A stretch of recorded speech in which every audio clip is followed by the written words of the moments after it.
दोस्तों जय हिंद। मैं अजमत अंसारी अंसारी इंस्टीट्यूट की तरफ से आप सभी का स्वागत करता हूं अपने एक नए वीडियो में।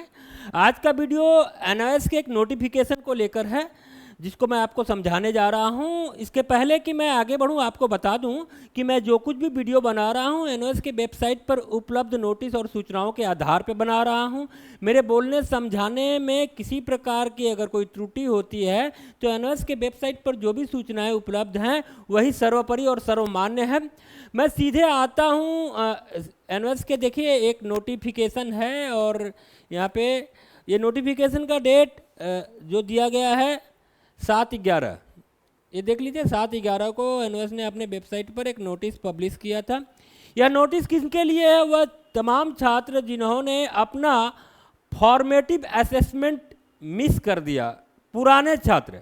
ये अभी नए छात्रों की बात नहीं हो रही है। जो छात्र इसके पहले अर्थात 2023 में जो लोग 2023 के पहले जो लोग एडमिशन लिए थे वह तमाम छात्र जो कि अपना फॉर्मेटिव असेसमेंट मिस कर दिए थे। अब सबसे पहले हमको समझना पड़ेगा कि फॉर्मेटिव असेसमेंट है क्या। देखिए फॉर्मेटिव असेसमेंट आपके एनओएस में जो भी प्रैक्टिकल सब्जेक्ट हैं उनमें एकेडमिक प्रैक्टिकल सब्जेक्ट जो भी हैं उनमें 5 पीसीपी कंपलसरी होता है और इसी 5 पीसीपी के आधार पर आपका फॉर्मेटिव असेसमेंट होता है। देखिए यहाँ पे फॉर्मेटिव असेसमेंट दिया हुआ है, 5 पीसीपी प्रैक्टिकल रहता है।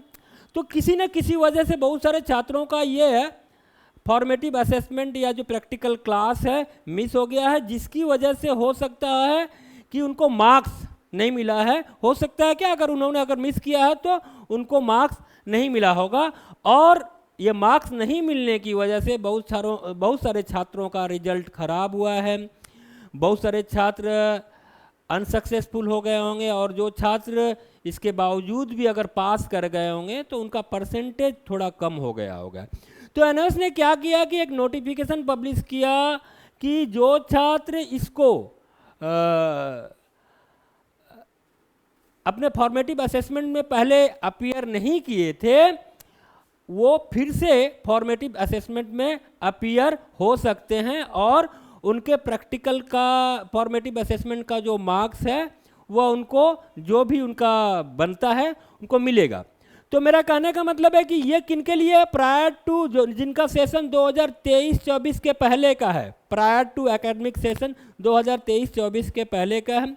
इस पूरे नोटिस में क्या लिखा हुआ पहले आप समझ लीजिए। इसके पहले इन्होंने इसी से सिलसिले में एक नोटिस पब्लिश किया था, डिटेल में नोटिस पब्लिश किया था। उसका नोटिफिकेशन नंबर ये है और वह नोटिस एनओएस के वेबसाइट पर अवेलेबल है। आप डिटेल में उसको देखना चाहें तो देख सकते हैं। अगर आपकी इच्छा हुई, अगर चाहते हैं कि उस नोटिस को लेकर मैं वीडियो बनाऊं तो आप कमेंट कर सकते हैं, मैं उसको बना दूंगा।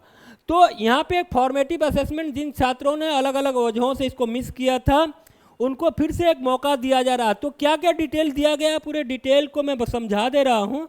और अगर आपका फॉर्मेटिव असेसमेंट मिस हो गया है तो उसका क्या क्या प्रभाव आपके मार्कशीट पर पड़ा हुआ है मैं आपको इसके बाद बताऊंगा। तो क्या है कि जो भी फॉर्मेटिव असेसमेंट में अपीयर होना चाहते हैं उनको क्या पे द एग्जामिनेशन फी पर सब्जेक्ट उनको पे करना पड़ेगा फॉर मार्च अप्रैल एग्जामिनेशन के लिए। अर्थात आप फॉर्मेटिव असेसमेंट में अपीयर होना चाहते हैं इसके प्रैक्टिकल में कंपोनेंट में, तो आपको पहली कंडीशन है कि आपको एग्जामिनेशन फी पे करना पड़ेगा। तो और एग्जामिनेशन फी पे करने के बाद the learner will be allowed to reappear in, तब आपको फिर से फॉर्मेटिव असेसमेंट में रीअपीयर करने का मौका दिया जाएगा। इसके लिए इनका जो स्टूडेंट सपोर्ट सर्विस है वो अपना एक शेड्यूल तैयार करेगा और the learner will appear in FA अर्थात फॉर्मेटिव असेसमेंट में वो कहाँ पे अपीयर होंगे? एक अलॉटेड स्टडी सेंटर, जो भी एनओएस स्टडी सेंटर को अलॉट करेगा इस फॉर्मेटिव असेसमेंट के लिए, वहाँ पे आपको अपीयर करना पड़ेगा। स्टडी सेंटर के लिए बोला गया है कि स्टडी सेंटर इनका जो भी मार्क्स है एग्जिस्टिंग क्राइटेरिया के आधार पर उनको अवार्ड देगा और जो भी क्राइटेरिया है, और इस अवार्ड को स्टडी सेंटर को बोला गया है कि वे लोग इस अवार्ड को अपलोड करेंगे ऑनलाइन मोड से। तो ये तो स्टडी सेंटर का काम है। और इसमें एक और अहम बात है, the year of passing will remain same. जो छात्र फॉर्मेटिव असेसमेंट में अपीयर नहीं होने के बावजूद भी पास कर गए हैं। ऐसा हुआ कि फॉर्मेटिव असेसमेंट में और डिटेल में अभी आपको बताऊंगा, और वो पास किए हैं लेकिन फॉर्मेटिव असेसमेंट का उनको मार्क्स नहीं मिला है, तो उनका जो पासिंग ईयर वही रहेगा जिस साल में वो पास किए हैं। और जो छात्र किसी वजह से फेल कर गए हैं और वो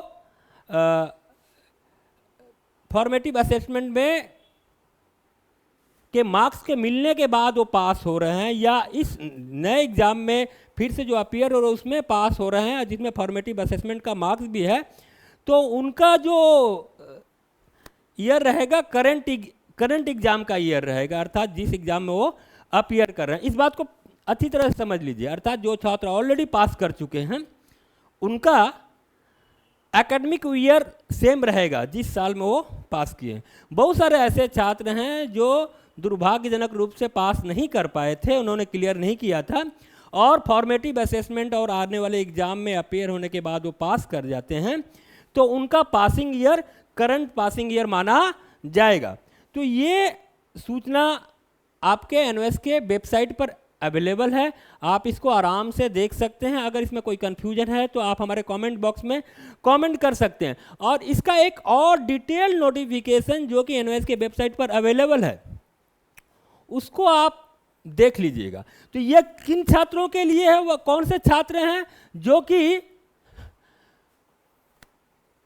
2023-24 के पहले 2023-24 सेशन के पहले वाले छात्र हैं, उनके लिए, नए छात्रों के लिए ये नोटिस नहीं है। अब मैं आता हूं कि जिन छात्रों का फॉर्मेटिव असेसमेंट मिस हो गया है उनको वे किस प्रकार अफेक्टेड हुए होंगे, वह मैं इसके एक पासिंग क्राइटेरिया का जो पुराना नोटिफिकेशन है उसके बेसिस पर मैं आपको समझा दे रहा हूं कि इनका जो पुराना पासिंग क्राइटेरिया का नोटिफिकेशन है उसके बेसिस पर मैं समझा रहा हूं, उसको आप देख सकते हैं।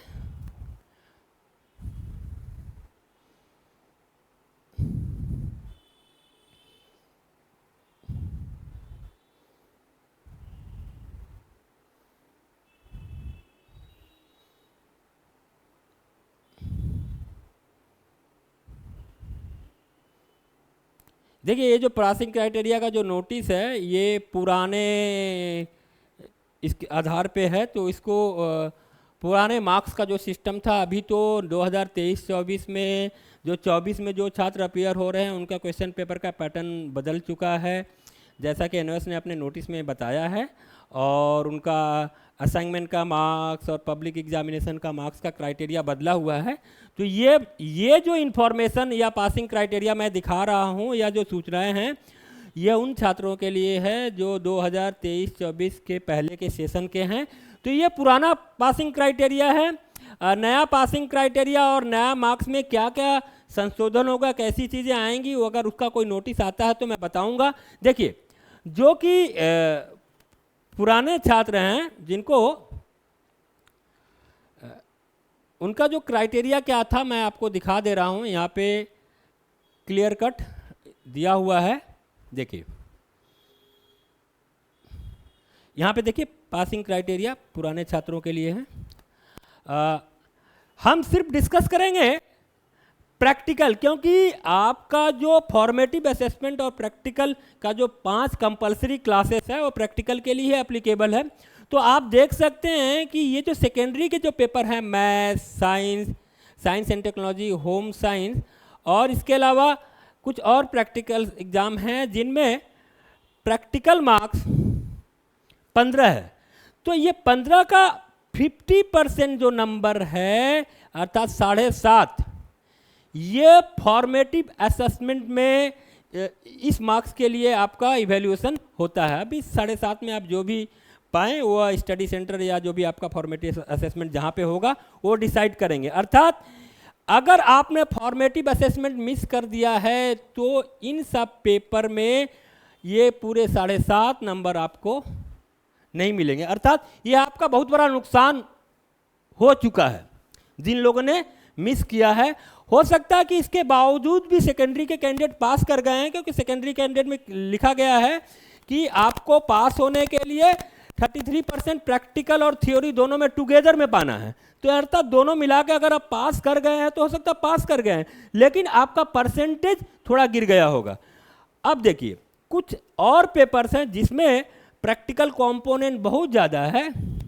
आप देख सकते हैं कि पेंटिंग में अगर फॉर्मेटिव असेसमेंट छात्रों ने मिस किया तो समझ लीजिए इसका आधा 35, अर्थात प्रैक्टिकल यहाँ पे 70 है, 70 में से 35 नंबर आपको नहीं मिला है। ये आपका बहुत बड़ा नुकसान हो सकता है कि आप पास कर गए हों, हो सकता है कि बाकी जो 35 नंबर जो प्रैक्टिकल एग्जाम आपका प्रैक्टिकल एग्जाम हुआ था उसमें आपने ठीक ठीक नंबर पाया और आप पास कर गए, ओवरऑल थ्योरी और प्रैक्टिकल मिला के आप पास कर गए हैं। लेकिन अगर आपने फॉर्मेटिव असेसमेंट मिस कर दिया था तो ये 35 नंबर आपका नहीं मिला। ठीक उसी प्रकार डाटा एंट्री में देख लीजिए, डाटा एंट्री में 60 नंबर का प्रैक्टिकल है, अगर आपने इसको मिस कर दिया है तो इसका मतलब आपको 30 नंबर नहीं मिला। तो बोर्ड ने फिर से आपको मौका दिया है कि आप अपने फॉर्मेटिव असेसमेंट में फिर से अपीयर हो सकते हैं। अब मैं इसी तरह की चीज़ों को सीनियर सेकेंडरी के पेपर में दिखा दे रहा हूँ, सीधा साधा मैं सीनियर सेकेंडरी के पेपर में आ रहा हूँ, देख लीजिए। अब सीनियर सेकेंडरी के पेपर में ऐसा है कि आपको प्रैक्टिकल और थ्योरी में सेपरेटली 33% नंबर पाके पास होना है। तो सिर्फ प्रैक्टिकल वाले देखिए, यहाँ पे देखिए प्रैक्टिकल नंबर है बहुत सारे सब्जेक्ट का, physics, chemistry, biology, geography, environmental science, mass communication, home science, ये तमाम सब्जेक्ट है जहाँ पे 20 नंबर प्रैक्टिकल के हैं। अगर आप फॉर्मेटिव असेसमेंट में अपीयर नहीं हुए हैं तो इसमें आपको 10 नंबर आपका नुकसान हो चुका है। तो आपको बोर्ड मौका दे रहा है कि अगर आप फिर से इस 10 नंबर को पाना चाहते हैं तो आप फॉर्मेटिव असेसमेंट के लिए अपीयर हो सकते हैं। अब इससे एडवांटेज क्या है कि जिन छात्रों का दुर्भाग्यजनक रूप से रिजल्ट खराब हो गया था, तो फेल हो गए थे, ये मार्क्स उनको हो सकता है पास करा दे। और जो जिन छात्रों का हो सकता है वो पास कर गए हैं लेकिन उनका परसेंटेज कम हुआ है, तो ये 10 नंबर में जो कुछ भी मार्क्स आपको 10 मार्क्स में जो कुछ भी मार्क्स आपको मिलेगा, ये मार्क्स आपके परसेंटेज को बढ़ा देगा। क्योंकि हो सकता है कि आपके पूरे पेपर्स में 3-4 प्रैक्टिकल हो, जो लोग साइंस लेते हो सकता है फिजिक्स, केमिस्ट्री, बायोलॉजी, आपने 3 पेपर लिया है, तो अर्थात 30, अगर दुर्भाग्यजनक रूप से आपने सबका प्रैक्टिकल मिस किया है तो 30 नंबर आपका सीधा साधा नुकसान हुआ है। तो आप देख लीजिएगा, और वो परसेंटेज में अच्छे भले परसेंटेज का 5-6 परसेंटेज का काम कर सकता है, कैलकुलेट करके आप देख लीजिएगा। ठीक उसी प्रकार आप देखिए यहाँ पे पेंटिंग में, जैसा कि मैंने सेकेंडरी में बताया था, इसमें 35% नंबर अगर आप फॉर्मेटिव असेसमेंट में अपीयर नहीं हुए हैं तो ये आपका नुकसान हुआ है। डाटा एंट्री में आपका 30 नंबर का नुकसान हुआ है, और कंप्यूटर साइंस में प्रैक्टिकल एग्जाम 40 का है, तो अगर आप अपीयर नहीं हुए हैं तो 20 नंबर का यहाँ नुकसान हुआ है। ऐसा हो सकता है कि आपने जो प्रैक्टिकल एग्जाम दिया था उसमें आपको मार्क्स ठीक मिल गए थे, ओवरऑल आप पास कर गए हैं, लेकिन आपका परसेंटेज गिरा हुआ है। और कुछ ऐसे भी छात्र हैं जो प्रैक्टिकल की वजह से फेल कर गए हैं। तो हो सकता है ये आपका जो फॉर्मेटिव असेसमेंट को में अपीयर होने का आपको फिर से चांस दिया जा रहा है, हो सकता है आपके परसेंटेज को बढ़ा दे, और साथ ही साथ आपका जो छात्र दुर्भाग्यजनक रूप से जिनका रिजल्ट खराब हो चुका है वो अपना रिजल्ट बेहतर कर सकते हैं। अर्थात यहाँ पे जो कुछ मैंने बताया, ये 2023-24 के पहले वाले जो छात्र हैं जिनका एडमिशन अभी भी वैलिड है उनके लिए एप्लीकेबल है। मेरी बातों को ध्यान से सुनिएगा, ये उनके लिए वैलिड है। तो इस बारे में अगर किसी प्रकार की और कोई कन्फ्यूजन है और कोई जानकारी आप लेना चाहते हैं तो आप हमसे संपर्क कर सकते हैं, हमारे कमेंट बॉक्स में कमेंट कर सकते हैं, हमारा फ़ोन नंबर दिया हुआ है, हमसे बात कर सकते हैं। मैं बताऊंगा कि जिन लोगों का भी ये मिस हुआ है, आप कोशिश करके आप इसमें अपना फॉर्मेटिव असेसमेंट में अपीयर हो जाइए, और जो ऑलरेडी पास कर चुके हैं उनका जो पासिंग ईयर वही रहेगा जिस साल में वो पास किए हैं, और जिनका रिजल्ट अभी तक क्लियर नहीं हुआ वो फॉर्मेटिव असेसमेंट की वजह से उनका रिजल्ट अगर ख़राब हुआ और फॉर्मेटिव असेसमेंट में अपीयर होने के बाद अगर वो पास कर जाते हैं तो करंट ईयर उनका पासिंग ईयर माना जाएगा। तो मुझे उम्मीद है ये वीडियो आपको पसंद आया होगा। अगर आपको हमारा ये वीडियो पसंद आया है तो हमारे YouTube चैनल को सब्सक्राइब करें, लाइक करें, शेयर करें। और मैं आपको बता दूं, इससे रिलेटेड अगर और कोई वीडियो आता है तो मैं आपके सामने बहुत जल्दी पेश करूंगा। धन्यवाद।